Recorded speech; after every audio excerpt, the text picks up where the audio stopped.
50 Cent is the definition of street hip hop. If you're talking about hip hop and street, you should have 50's picture on that shit. He's like, you made these beats? And I was like, yeah. He's like, damn, you got any more? And I was like making like 8 to 10 beats a day. So I was flooding them with music. Working with him got me working with 50 and Eminem and Jay-Z. A lot of my opportunities came from Dre. When I made this, it was for Dre. He gets to hear everything first. Sonically, I had to step it up because I feel like I was at the low end of the totem pole at the time. Everything I was doing then was to impress Dre. I was just in the zone. Obviously, 50 was already huge at the time. He was the biggest artist in the world. If I'm any rapper, I'm walking in the room, I hear this immediately. I need this.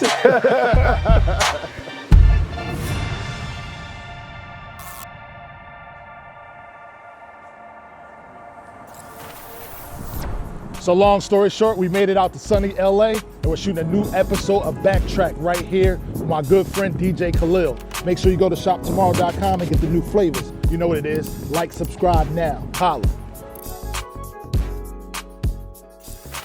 So long story short, I made it to sunny LA and I got a chance to sit with one of the legends of the West Coast, DJ Khalil, and he's right here with me. What's up, my brother? What up, man? Oh man, it's about time we got together and sat and had a convo, man. It's crazy. We never face to face. This is the first time. It's I know crazy. In all our careers, I mean, you know, you became I would call a childhood legend first before I even got in the game. You know what I mean? But tell the people where you from and how you started. From LA, from mid-city LA, grew up. But you're originally from Seattle, right? Originally from Seattle, okay. Born in Seattle, yeah. Gotcha. We moved here when I was really young, like 3. Gotcha. You know, my dad played in the NBA. He retired the day I was born. The dad. Yeah, my Hall of Famer. Hall of Famer, yeah. College Player of the Year, played the NBA for 10 years. Right. You know, and the day I was born is when he retired, and we still lived in Seattle. When he played for the Sonics and all that kind of stuff. So we moved down here and then, yeah, this is, you know, I was just raised in LA and, you know, started DJing in like junior high, like 7th grade. And that kind of like just got, you up. Yeah, it opened me up to everything because my dad coached at Compton College. All his players are from New York, so they used to get tapes from from all their people back home, and that's how I got introduced to hip hop and, you know, Mr. Magic and Red Alert and Chuck Chill Out and all that stuff. So I kind of grew up listening to all that music. So when I got a chance to touch some turntables, it was like, man, my life changed immediately. Yeah. DJ Reg, who's like a mentor to like me, Battle Cat, DJ Pooh, a lot of legendary, you know, DJs and producers out here. Like he like gave us all our start. Like my first time touching turntables, but were his turntables. Well, what age was that? Whatever age you are, 7th grade.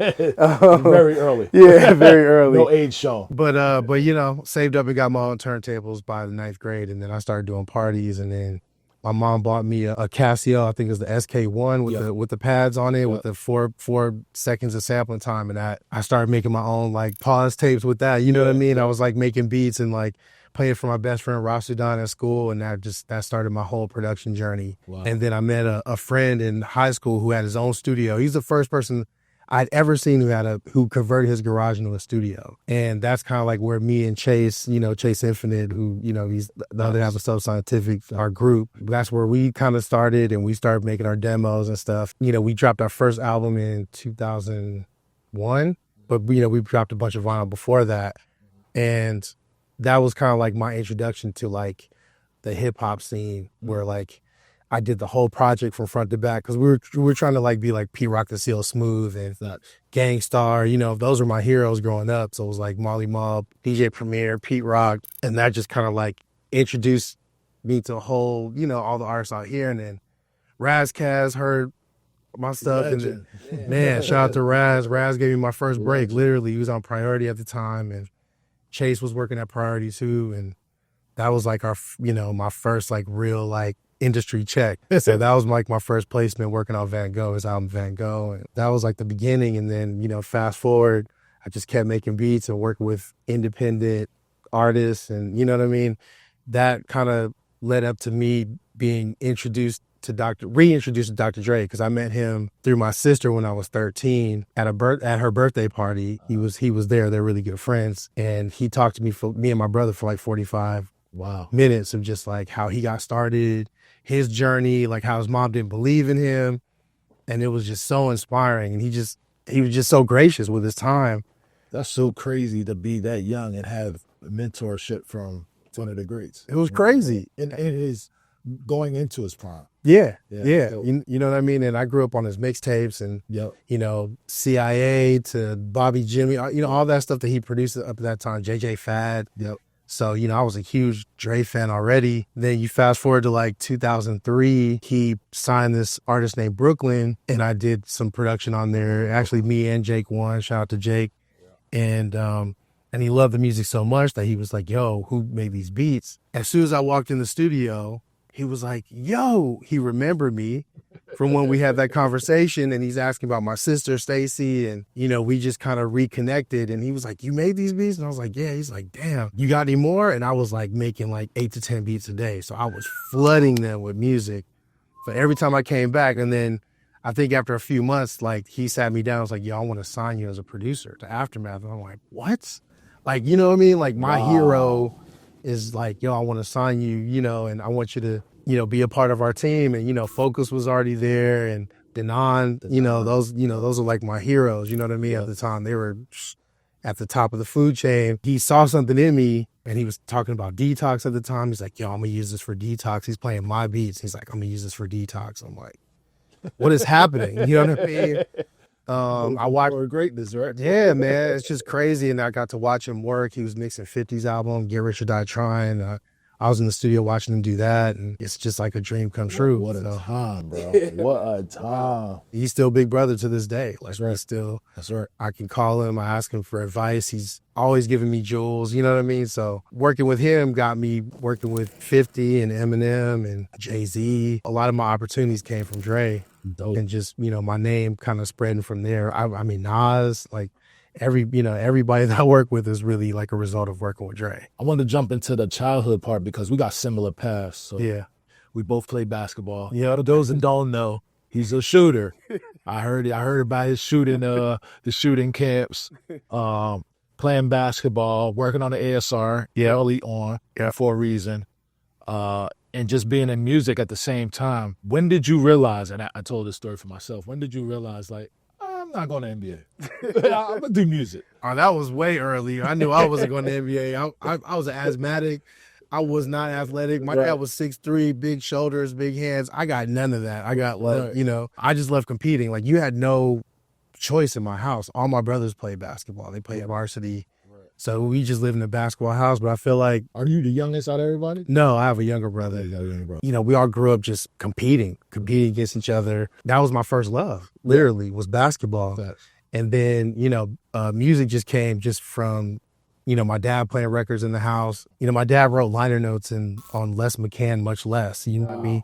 That's one of his really good friends. He played in my dad's memorial when he passed away. That's deep. You know what I mean? Yeah. So O.C. Smith married my brother and his wife, you know, and my sister-in-law. That's crazy. So we, you know, so my dad's roots in music were pretty heavy. So, you know, Cannonball Adderley to, you know, Classics. I mean, I saw Quincy Jones kiss my dad on his forehead after he had just gotten out the hospital. My dad at a Laker game, and I couldn't believe it. I was like, you know, Quincy Jones, like, you know what I mean? It's like, when are you gonna tell me? Yeah, it's like, you know what I mean? But it's, you know, it's a tight knit bond there. You know what I mean, between athletes and musicians. So my dad, it was no different back then. Was he one of those parents that wanted you all to go to the league and was disappointed if you didn't, or was he kind of like, hey, live a dream? That's all I can tell you. Yeah, he was not that. Both my parents, man. My parents were just like, just find what you love to do. Dope. You know, they're just like, as long as you're doing the right thing, you're staying out of trouble, you find something that you love. That's all they really cared about. There was no pressure to like play in the NBA. You know what I mean? So it was more like find your passion. And, you know, and out of all my brothers, music was I was really passionate about it. You know what I mean? I was always like making tapes for my dad. My dad would be at work all day and I come home, Dad, I made you a tape, and I fire. You know what I mean? Like that was just our relationship, you know? So he was always schooling me.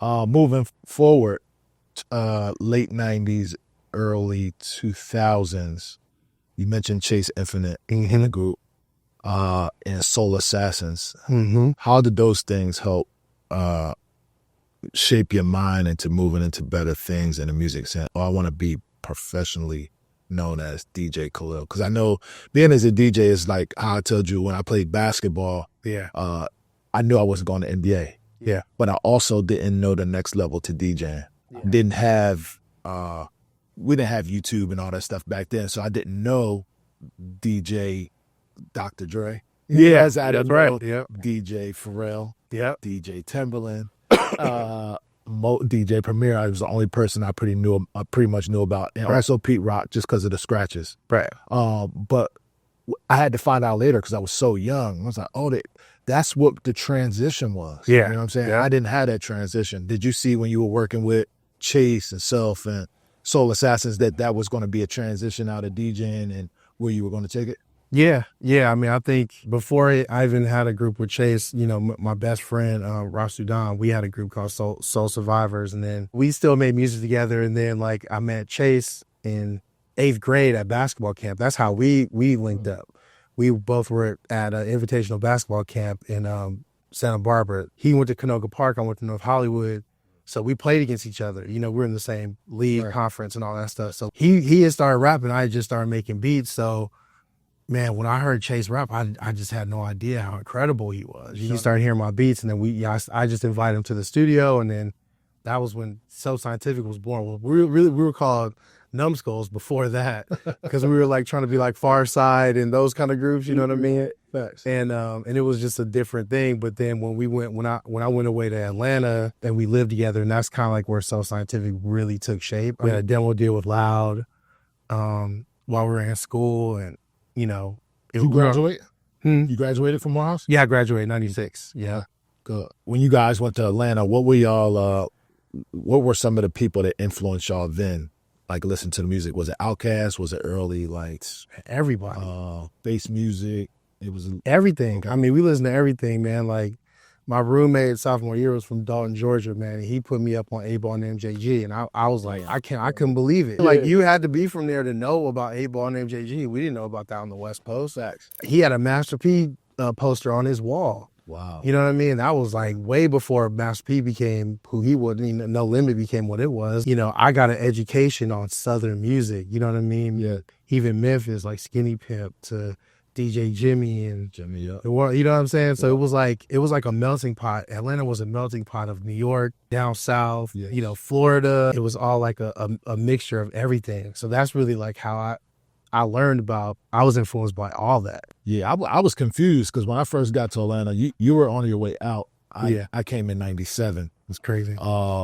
But when I first got there, only things I really knew about was bass music, Outkast. I was listening to Outkast, but I thought when I go there, it's going to be bass music. So I went as a freshman orientation. I was like, I'm going straight to Freaknik.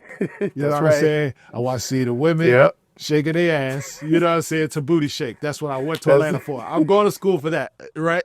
So then I go there, and people are just hanging out the cars, and they're like this, and I'm like, yo, what's going on? Right. Like, where's the booty shake music? Right. You know what I mean? They're like, nah, man, Pastor Troy, Master P came down here. It was just a disaster. It was crunk. And I'm like, oh, what is going on? You know what I mean? Yeah. So by the time I went back home that following summer, I was like, how you do that there? I was like in a different bag. You know what I'm saying? So, and the only reason I mention that because that helps shapes so many people because Atlanta's a melting pot. You know, sometimes when you're in New York, you're very New York. That's right. When you're in LA, West Coast, you're very West Coast. You know what I mean? Yeah. And there, it's like you take a little bit of this. Like I was from Philly, but I went back home with an accent. Yeah. You know what I'm saying? Yeah. I went, West Coast. There was some people from Chicago that were showing me cool, laid back. You know, I heard about Jay Dilla from a homie that was working with YG at the time, and he was putting me on Dilla. I was real hardcore, chew sticks. I was at another path, but I learned so much from so many people just being in Atlanta. So I could understand that some of the influence, like listen to the sound and knowing your history now. It's like, okay, he probably implemented some of that stuff from the South. I mean, that was before, because the South is so ingrained in all of music now. It's like, but I'm glad I got that education. I understood the culture down there. You know what I mean? That was a big part of it. Obviously, I loved Outkast and the Dungeon Family, and I love Organized Noise. They're like some of my favorite producers of all time. You know what I mean? Their innovation, but it was just, there's such a culture down there, and they listen to everything too. My roommates that were from Mississippi and Dalton, like they listened to Too Short, E40, more than I did. You know what I mean? And I was like, that, you know, it was crazy how much they were in tune with the West Coast just as much as they were East Coast or whatever. They love West Coast music. Right. You know, like Freaknik, I feel like my sophomore year was like the peak of Freaknik. That year, Snoop's album dropped, and I swear, every car played Snoop. It took over all of Freaknik. That's all you heard was Snoop's album. That's crazy. It was crazy. Piedmont Park, they had a DJ, and he played the whole album front to back, and it was like a concert without Snoop. It was crazy. That's wild. It was wild. Wow. Yeah. So when I was thinking of that and Master P and all that, the same time I had a double problem. I couldn't make it to Freaknik. The weekend, the last Freaknik was happening, I get locked up. What? I got locked up for a panty raid in school. Just normal, normal AUC stuff. Wow. And I actually wasn't in it. It was another guy that looked just like me. The lady got upset. Somebody hit her. She was a dorm director. And she said, "This tall, light-skinned guy." And then I went on a run for like a week, right? And, and my mom's like, "Just turn yourself in. You're gonna be cool. That's nothing." Man, I turned myself in after them looking for me for a whole week, and I went to jail for the whole weekend. So in Atlanta, at that time, if you went in on a Friday, you didn't get out till Monday. You couldn't see a judge till Monday. So I missed everything, period.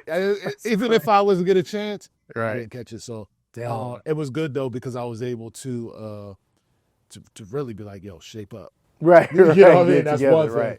right. Two was I came out just wanting, I was so hungry to show people how great of a DJ I was.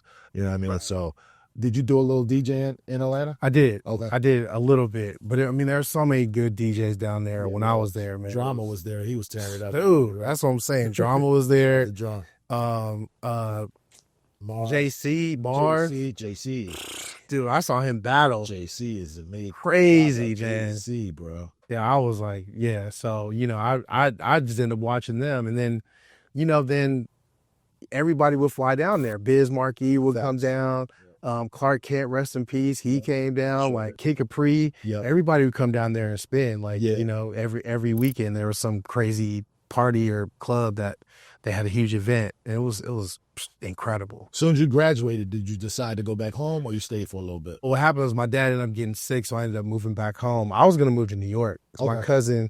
My cousin Drew Dixon, she worked for Clive Davis. She was senior VP of A&R, and I was going to work for her. I was going to be her intern. I wanted to be an A&R first. Got you. You know what I mean? Like I love production, but I was going to be like an executive, and I was, that was my plan.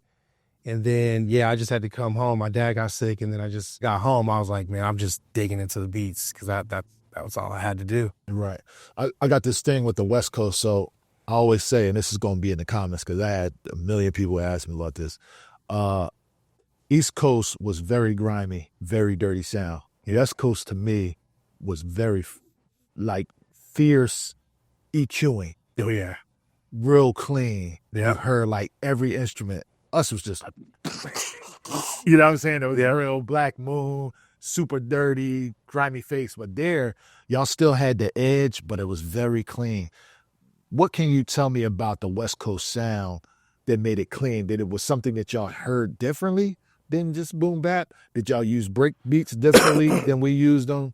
I just always wondered that. You listen to Chronic, how clean that is. If you remastered it, it would do it no justice. Yeah. You see what I'm saying? Yeah. Versus a remastering of maybe, and I don't want to Midnight Marauders, but if you did a remaster on that, I'm pretty sure some things will pop out that we didn't hear before. Yeah. What can you tell me about the West Coast in the sound, like sonically?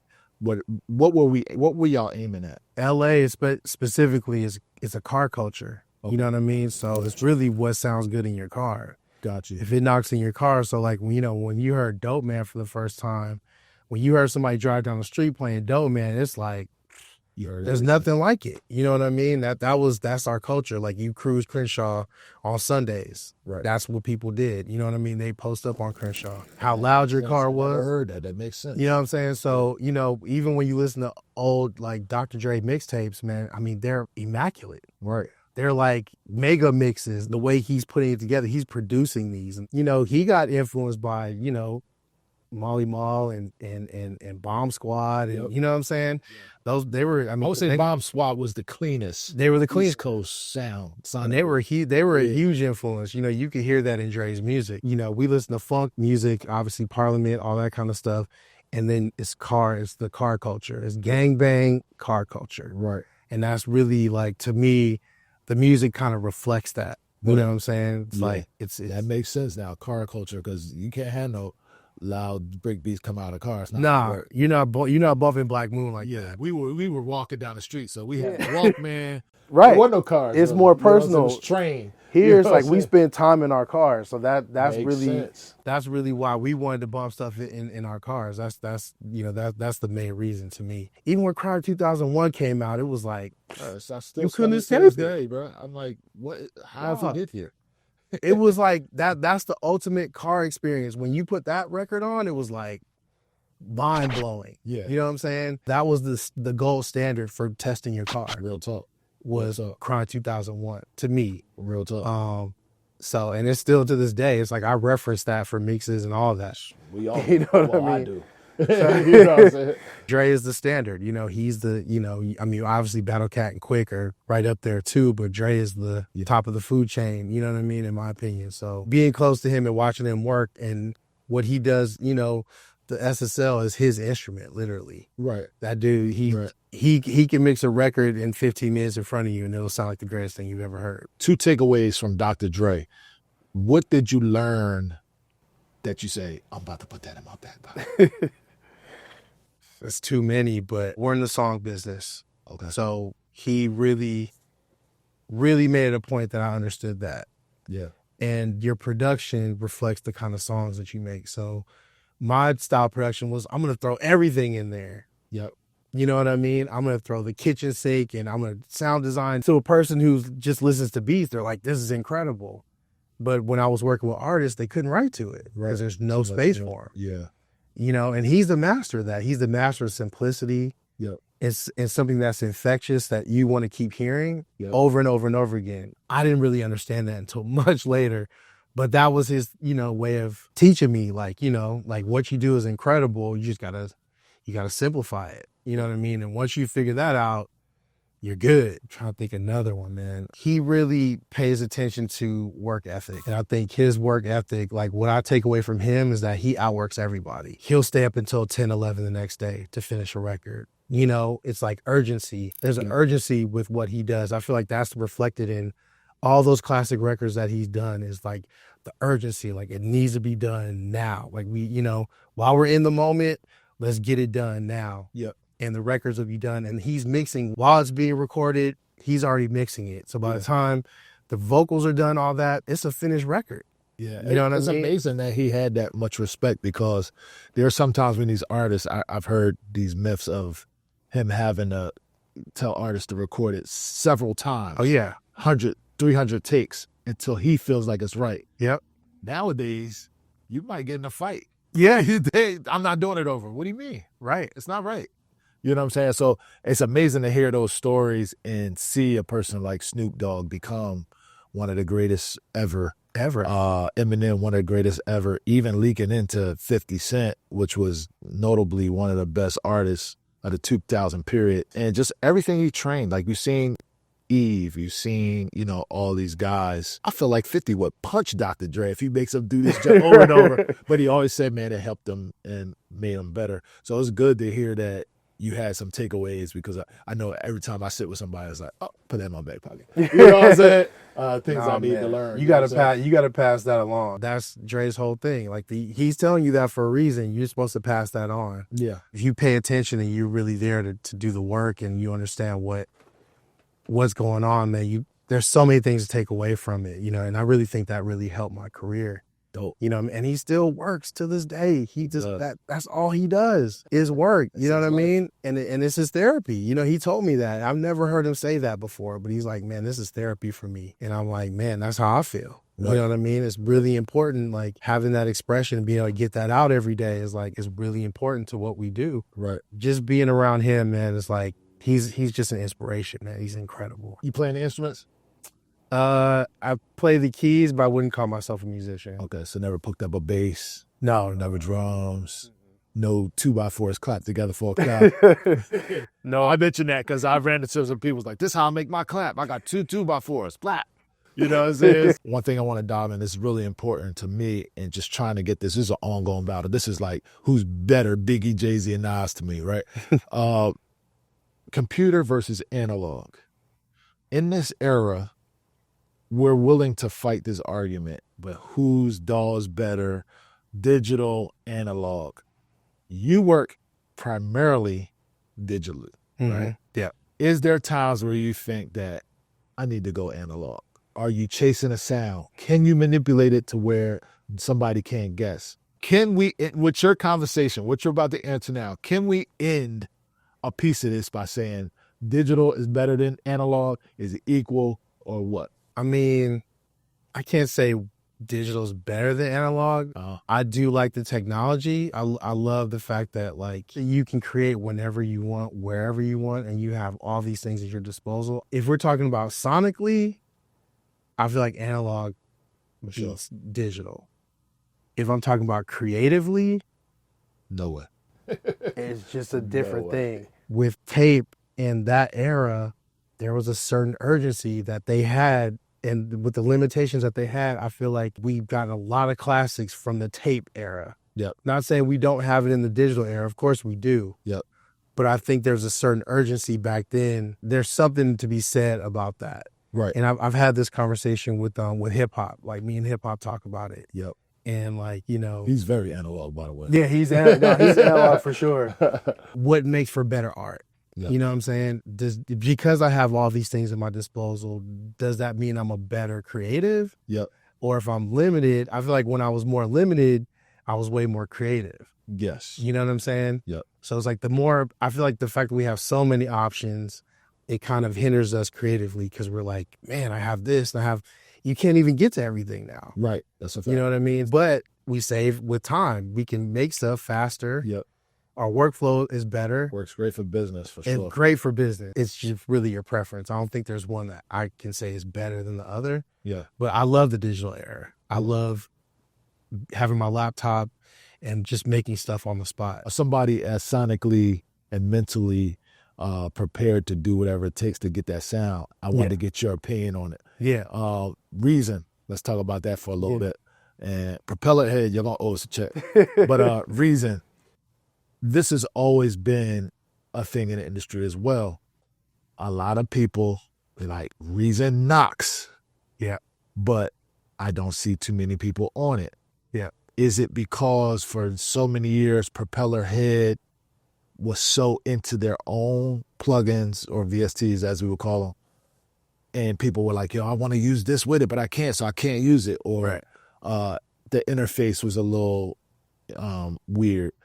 What made you gravitate to that more than you would gravitate to a Logic or FL or Ableton, as, you know, I'm championing that right now. But, I use Ableton now, too. Oh, you do? Yeah. So I'm both. Okay, good. Yeah. All right. So, but in the early days, you started Reason what year? 2003, 2004. Okay. Yeah. So, damn, that was close to PlayStation, making PlayStation beats.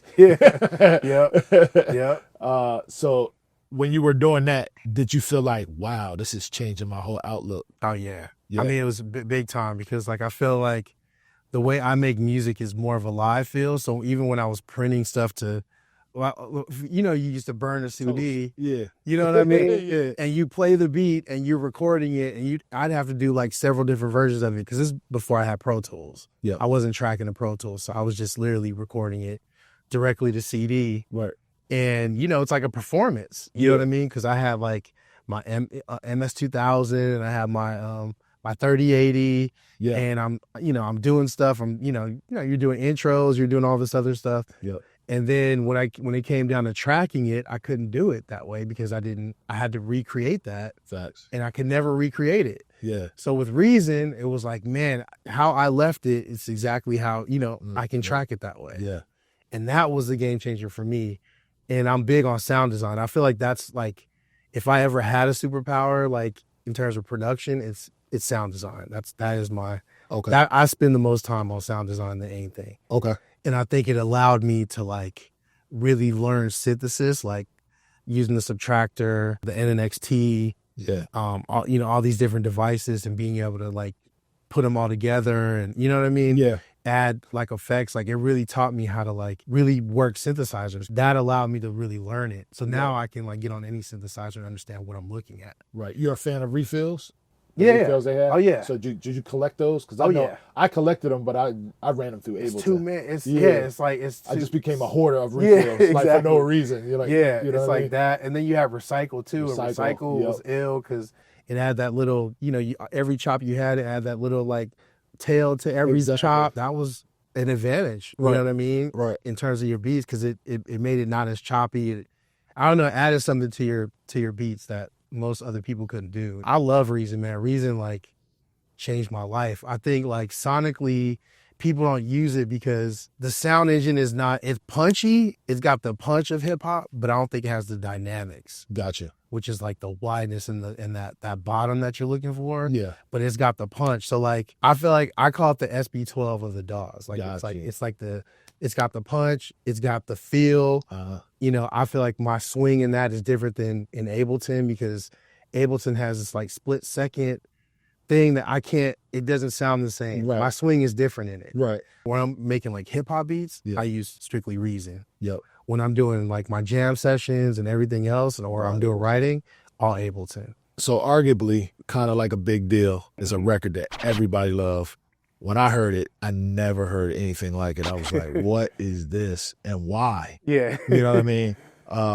And several other records, you have a long discography of great records. I don't know if this is going to be a bad word, but one of my favorites that you ever made, and I don't know if you ever heard this, was Could Have Been You, was 50 Cent. Oh, yeah. Kelly.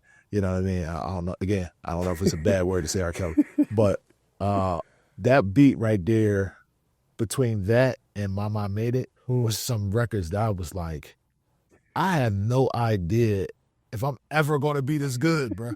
Like, what is going on with these records? Like Could Have Been You was just like, what? Man, Who that's does crazy. that?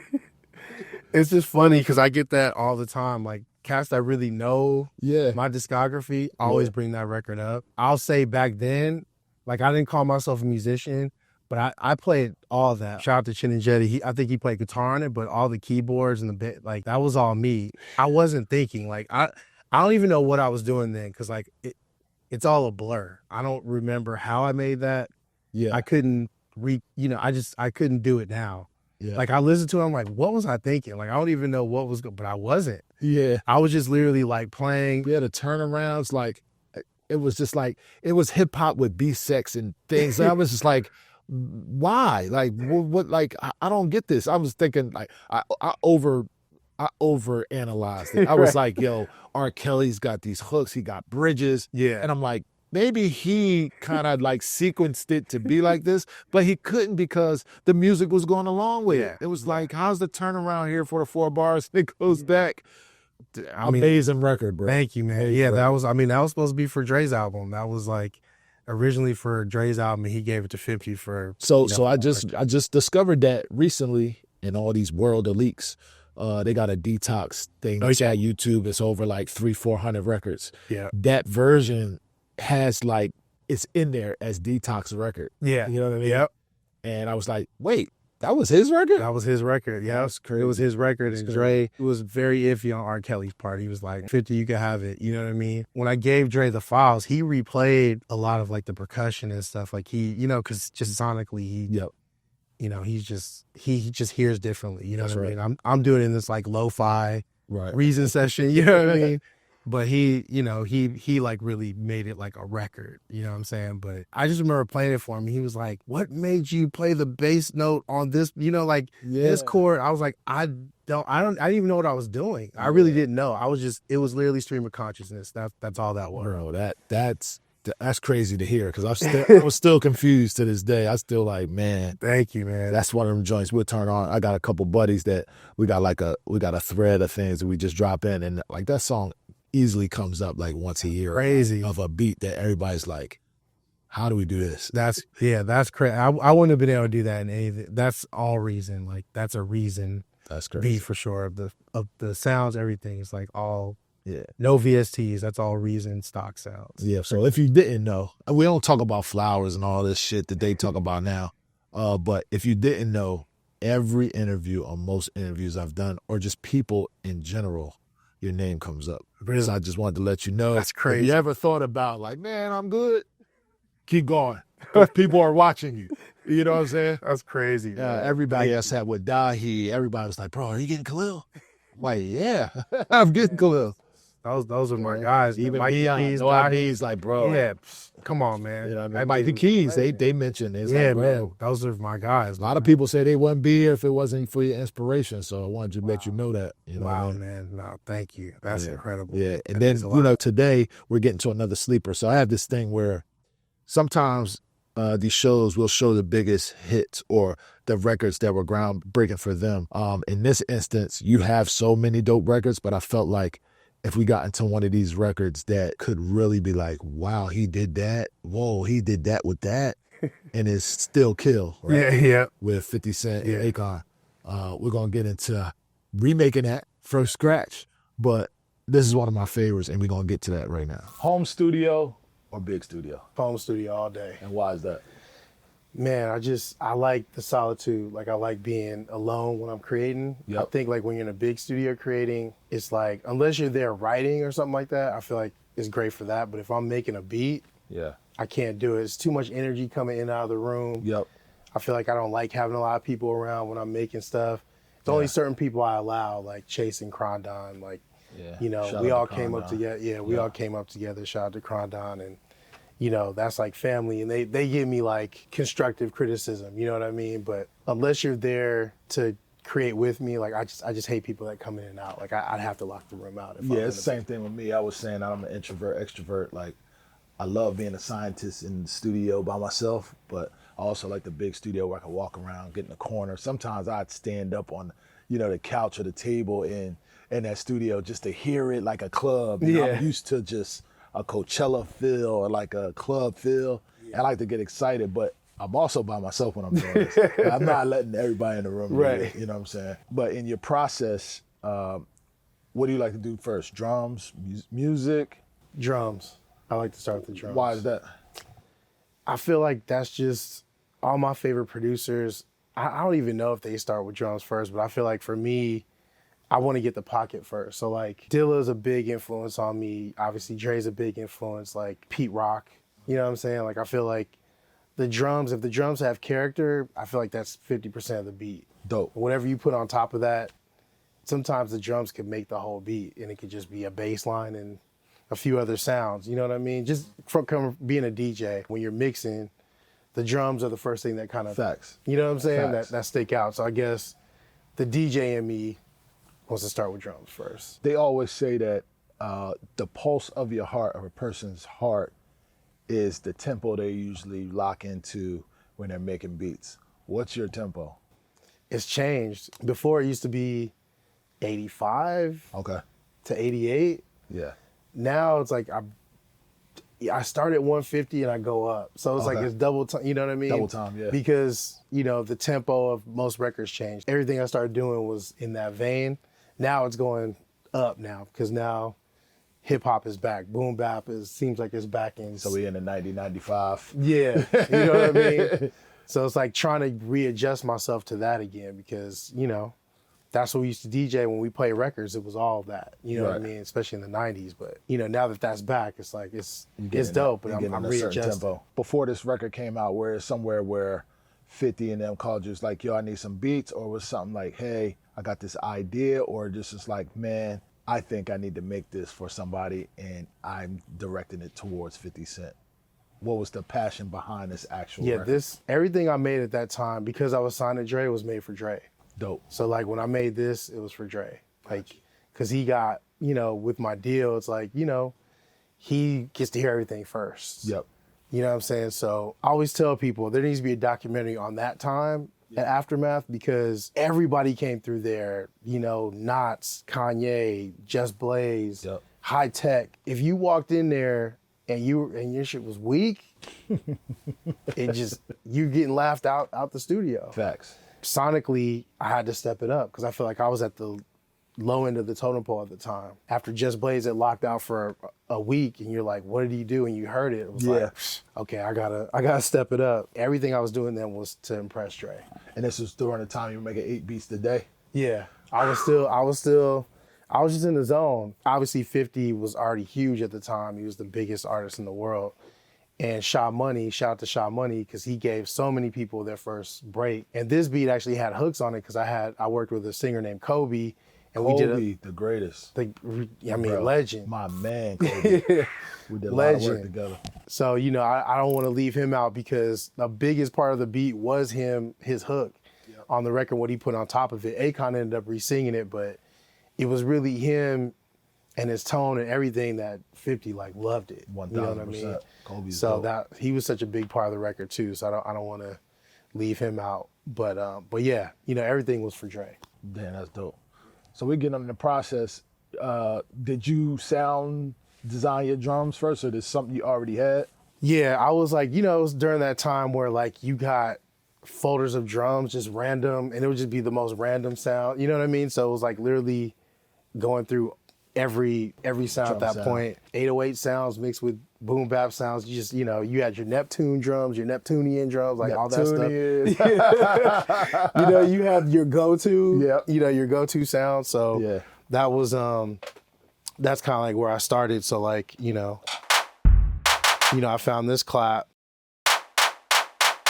I was like, that was perfect for the time, because everything had to have the big Aftermath clap on it. Yep. And then enhance my kicks, you know what I mean? And trying to figure out ways to make my sound fill up the room. So I took this, I found this kick with this almost like a reverb on it, and I tuned it down. So this is what it sounded like before. Right? And then I just tuned it all the way down. So it really just made the kick that much wider. I don't know, back then I was just throwing stuff together. I wasn't even thinking, you know what I mean? So I would just start with that.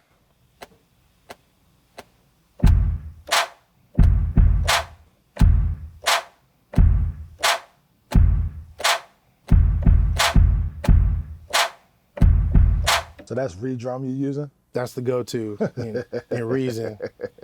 Because you could flip it in the back, you could wire, these are all going through separate channels, link all the sounds together. Yep. So I had, I added this to it, which is sounds like some West Coast, you know what I mean? I mainly did a lot of stuff unquantized. Yeah, that's the character. Yeah. Yep. So I'm just gonna quantize it a little bit. And then I would add something like this in the back, just to give it punch, and just another rhythmic element. You don't really necessarily hear it. Exactly. Yeah.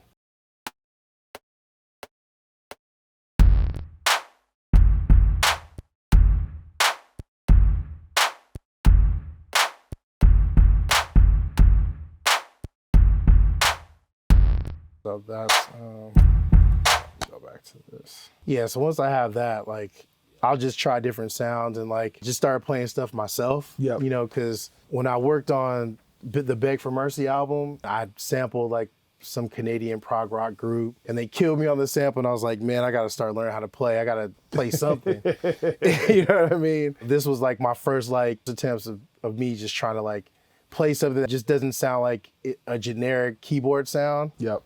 So I would go to the subtractor and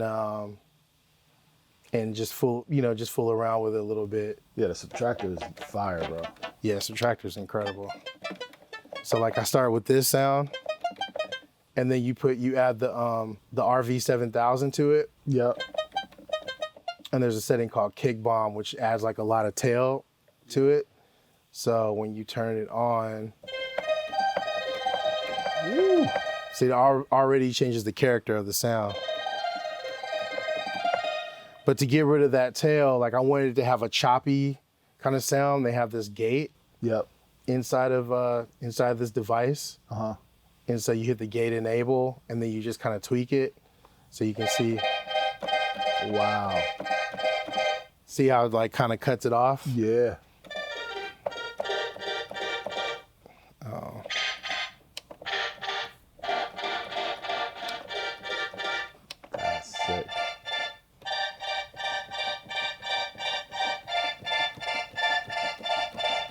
Real simple progression. That was like super ill. You know what I mean? So it's like, you know, that was my whole thing. I would spend a lot of time just sound design, trying to come up with something that sounded like a sample or, you know what I mean, that gave you that feel. And then like once I had the sound, I would just try to play it in. So, and it was super sloppy, but you know, we're gonna do it again.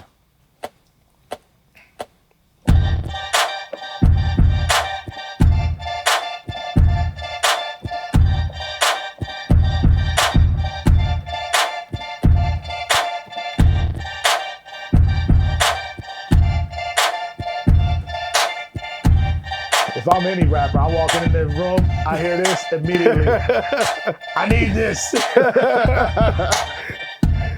I mean, I was super influenced by New York hip hop, you know what I mean? So I love street New York hip hop. So missing being on Get Rich or Die Trying, it was like, man, I gotta work with 50, you know what I mean? Everybody wanted to work with him at the time. But then I would add like, you know, they have the Dr. Rex loop player. You could like literally drag and drop loops, yeah, like this.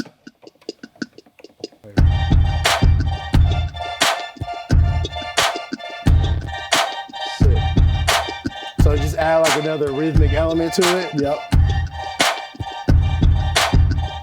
I was so influenced by Dre at the time and like just that whole Aftermath sound. So being over there, you know what I mean? It was like the turnarounds. Yeah, the turnarounds and like just the sparse beat with the interesting little elements that would come in and out, you know what I mean? So like I started making like in Reason you can make combinator patches, which is where you can take all the devices and stack them into one sound and save it as one patch. I made,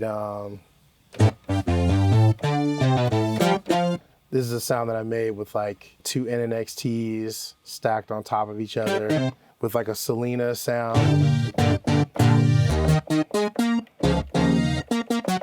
So yeah, I would add like just a turnaround.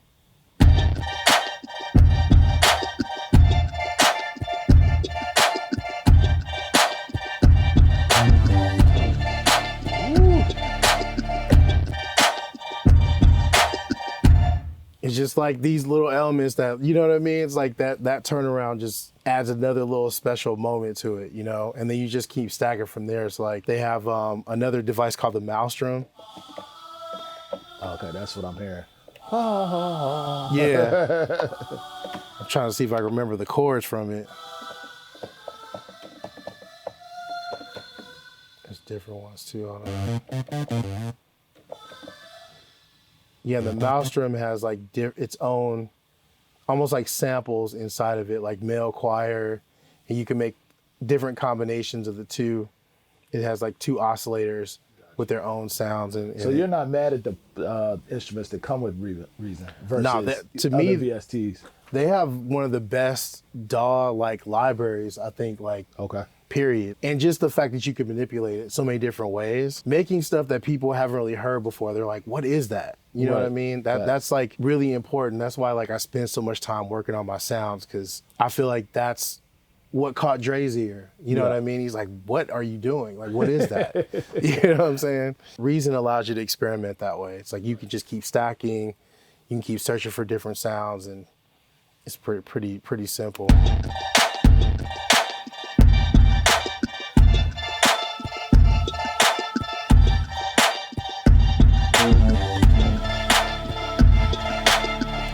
Oh, there it is. I figured it out. See, it always happens when you started.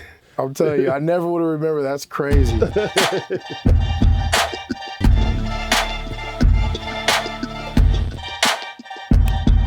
think there's a few other notes in there. Well, let's see.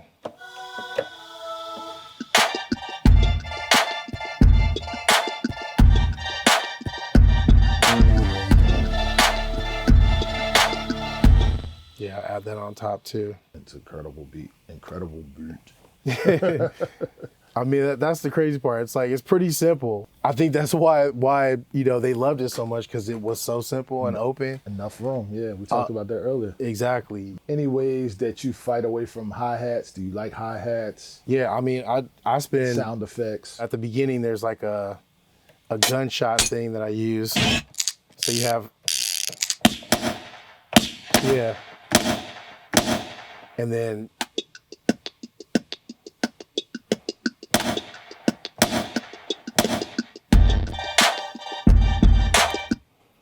And then I think there was like a backward cymbal going into the beat. Yeah, there it is. You found it. I'm like, where the hell is this thing? Yeah, that's basically it. Right That's there. amazing. That's amazing right there. I also don't ask this question to a lot of people. Pitching down or pitching up? What's your favorite thing to do? Pitch up. Pitch up is favorite? I like to pitch up, especially if I'm making samples. I don't know, something about pitching it up. If you have, and it's just the melodies. I don't know, like it's just like when I used to pitch up records, you know, when everybody was going through that thing where everyone was doing the chipmunk sound, but I felt like I was doing that with prog rock records, and like all those melodies I heard and all that counterpoint, all that stuff that's going on in that music. Yep. I internalized that. Like I feel like that comes out of my music somehow. When I made beats, I always kept a record playing. Like there was never a time where there was just silence. And like we all internalize all these melodies, these records that we listen to. That's what makes us good producers. Then this is the only question that ends the episode. Yeah. Do you put things on your master or do you not? Depends on which era. There was one point when I did kind of like a big deal. The reason why that beat sounds like that is because I put the mastering suite from Reason on it and all the beats I was doing at that time. So it gave it that really smashed, over compressed sound, and everybody loved it. Why did you do that? It was by accident. Because if you took it off, if you took the mastering suite off, Yeah. it sounded crazy. I didn't even understand how it was working because it was compressing everything. So I was playing stuff super loud. So when you took it off, it was just like distorted, loud. So it somehow controlled the chaos. So it was literally by accident how I did that. Pusha T was like, man, I love the way the beat, it's like almost like side chaining, it was like, it had this like pumping kind of vibe to it. Accident. On purpose, I was completely by accident. So, but that became like a sound. That was like an era of my sound at that time. And then it was just too hard to mix. We mixed kind of like a big deal, like 4 times. Mike Dean did the first mix. I got one of Dre's main guys, Steve B, he did it. And then we just ended up doing it back in my studio because I had to stem it out, like sub-mix it, and then we mixed it to make it sound like, because Pusha T was like, it doesn't sound the same, so. He should have just used the whole 2-track. Yeah, that's basically what we did. Trick. Exactly. Another lesson learned, you know what I mean? Another lesson learned. It's Don Cannon, DJ Khalil, the legend. Make sure you go and shop TmrO.com and get all the new stuff. And also, man, like and subscribe. Another legendary episode right here with the GOAT.